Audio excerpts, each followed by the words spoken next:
அரசியல் மீடியா நேயர்களுக்கு அன்பு வணக்கம். இன்னைக்கு சோசியல் மீடியாவில் பார்த்தீங்கன்னா திடீர்னு அதிகாரின்னு ஒரு வேர்டு வந்து ட்ரெண்ட் ஆகிட்டு இருந்தது, வைரல் ஆகிட்டு இருந்தது. என்னடா அதிகாரின்னு ஒரு வேர்டு சம்மந்தமே இல்லாமல் ட்ரெண்ட் ஆகுது, என்னடா பிரச்சனை அப்படி, என்னடா மேட்ரு அப்படின்னு பார்க்கும்போது தெரிய வருது, திராவிட பிஜேபிக்கும் ஒரிஜினல் பிஜேபிக்கும் சண்டை போயிட்டுருக்கு. அப்படியா, என்னப்பா ஒன்றுமே புரியலையே. திராவிட பிஜேபிக்காரங்களுக்கும் ஒரிஜினல் பிஜேபிக்காரனுக்கும் சண்டை போயிட்டுருக்கு. திராவிட பிஜேபினா யார், ஒரிஜினல் பிஜேபினா யாருப்பா, என்னப்பா நீ சொல்கிறதே ஒன்றுமே புரியலையே அப்படின்னு நீங்கள் நினைப்பீங்க. ஃபஸ்ட்டு ஒரிஜினல் பிஜேபிக்காரனை பற்றி நான் சொல்லிடுறேன். ஒரிஜினல் பிஜேபிக்காரனா யார் அப்படின்னு பார்த்தீங்கன்னா, வேறு எந்த கட்சிக்கும் போயிருக்கவே மாட்டான். ஃபஸ்ட்டு ஸ்டார்டிங்லேயே வந்து பிஜேபி சிந்தனையை தான் ஏற்றிருப்பான், பிஜேபி கொள்கையை தான் பின்பற்றியிருப்பான், பிஜேபி கொள்கையை ஏற்றுக்கொண்டிருப்பான். அதாவது ரத்தம், சதை, நாடி, நரம்பு இது எல்லாத்துலேயுமே வந்து பார்த்தீங்கன்னா பிஜேபியோட கொள்கை இருக்கும். தான் செத்தாலும் பிஜேபியை விட்டு கொடுக்க மாட்டான், தான் செத்தாலும் இந்த நாட்டையும் விட்டு கொடுக்க மாட்டான், தேசபக்தனாக இருப்பான். இவன் தான் ஒரிஜினல் பிஜேபிக்காரன். ஓகேவா? திராவிட பிஜேபிக்காரன் அப்படின்றது யாருன்னா, திராவிட கட்சிகள்லேருந்து பிஜேபிக்கு வந்திருப்பாங்க. ஏன், எதுக்கு திராவிட கட்சிகளே இருந்திருக்கலாமே, ஏன் பிஜேபிக்கு வராங்க அப்படின்னு நீங்கள் கேட்பீங்க. அதுக்கும் சொல்லிடுறேன். திராவிட கட்சிகளில் பயங்கரமாக ஊழல் செஞ்சு மக்கள் வயிற்றில் அடித்து மக்கள் பணத்தை பொறுக்கி தின்னுட்டு அங்கே ஏதாவது சில்மிசம் பண்ணியிருப்பாங்க. அவன் என்ன பண்ணியிருப்பான், திராவிட கட்சிக்காரன் ஒரு செருப்பை வாயில் கவ்வை கொடுத்து இன்னொரு செருப்பில் சாணியை கரைச்சி ஊற்றி அடித்து அனுப்பியிருப்பான், வெளியே போடான்னு. அப்படி வந்தவங்க தான் திராவிட பிஜேபிக்காரங்கன்னு நான் சொல்கிறேன். ஓகேவா? இதில் புரிஞ்சிருச்சா? இப்போ இவங்க ரெண்டு பேருக்கு என்னப்பா சண்டை அப்படின்னா, திராவிட பிஜேபிக்காரங்க வந்து ஒரிஜினல் பிஜேபிக்காரங்களை விமர்சனம் பண்ணுறதுக்கு தகுதியே கிடையாது, அருகதையும் கிடையாது.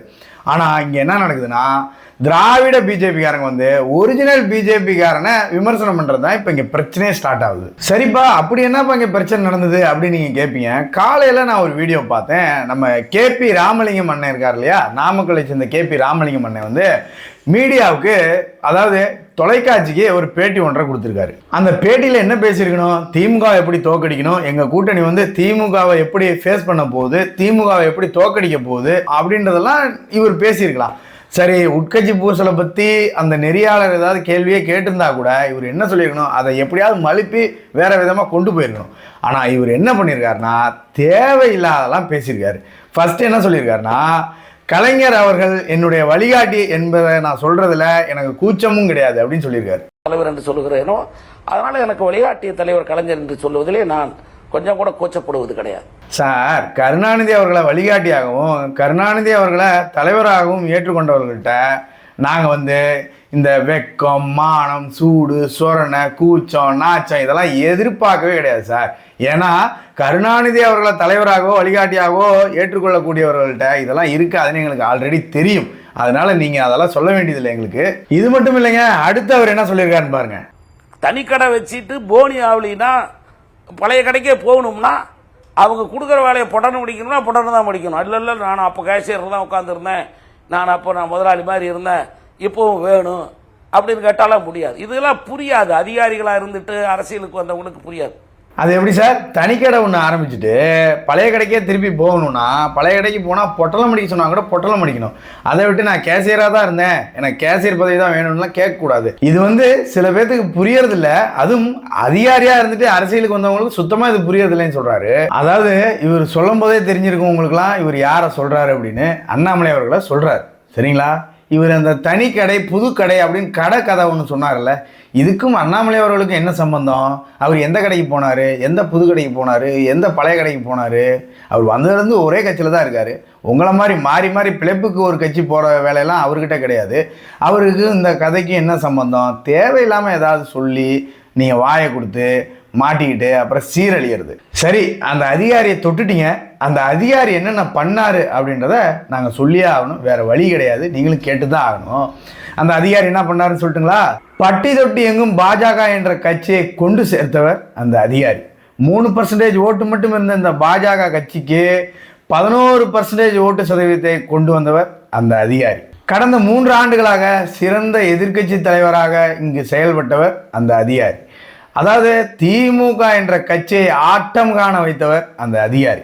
திமுக அரசை எதிர்த்து அதிக போராட்டங்களும் ஆர்ப்பாட்டங்களும் நடத்தியவர் அந்த அதிகாரி. உச்சநீதிமன்றத்தால் ஜனநாயக காவலன் என்ற பட்டம் பெற்றவர் இந்த அதிகாரி. அதாவது பாஜக தொண்டர்களுக்கு ஒரு புதிய உத்வேகத்தை கொடுத்தவர் இந்த அதிகாரி, நீங்கள் சொன்ன அதிகாரி தான். அதே மாதிரி எதிர்க்கட்சிகளுக்கு பாஜகவை எதிர்த்து போராட முடியாது என்ற சூழ்நிலையை உருவாக்கியவர் இந்த அதிகாரி. பதவியே இல்லாவிட்டாலும் மக்கள் தலைவர் என்ற அடைமொழிக்கு சொந்தக்காரர் இதே அதிகாரி தான். அது மட்டும் இல்லைங்க, சாமானிய மனிதர்களிடையே எந்த ஒரு அதிகார திமிரையும் காட்டாதவர் இந்த அதிகாரி. KP ராமலிங்கம் அவர்களே, கருணாநிதி அவர்களை தலைவராக ஏற்றுக்கொண்ட நீங்கள் அண்ணாமலை அவர்களை விமர்சனம் செய்ய எந்த ஒரு தகுதியும் இல்லாதவர், சரிங்களா? நீங்கள் நாமக்கல்லில் வாங்கினீங்களே 1,04,690 ஓட்டு, அந்த ஓட்டு KP ராமலிங்கம் என்ற பேருக்கு விழுந்த ஓட்டாது, அண்ணாமலை என்ற பெயருக்கு விழுந்த ஓட்டு, ஓகேவா? அந்த 1,00,000 ஓட்டு கருணாநிதி அவர்களை வழிகாட்டியாகவும் கருணாநிதி அவர்களை தலைவராகவும் ஏற்றுக்கொண்ட நீங்கள் எப்படி நேர்மையான ஆளாக இருக்க முடியும்? அதனால் நீங்கள் யாரையும் விமர்சனம் செய்வதற்கு தகுதியே கிடையாது உங்களுக்கு.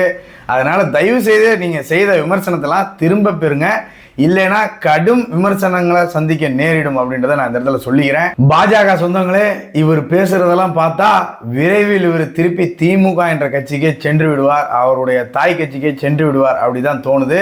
ஏன்னா அப்படிதான் இருக்கு இவரோட பேச்செல்லாம். அதனால பார்த்து சூதானமா இருந்துக்கோங்க, இவர் கூட பழகிக்கோங்க.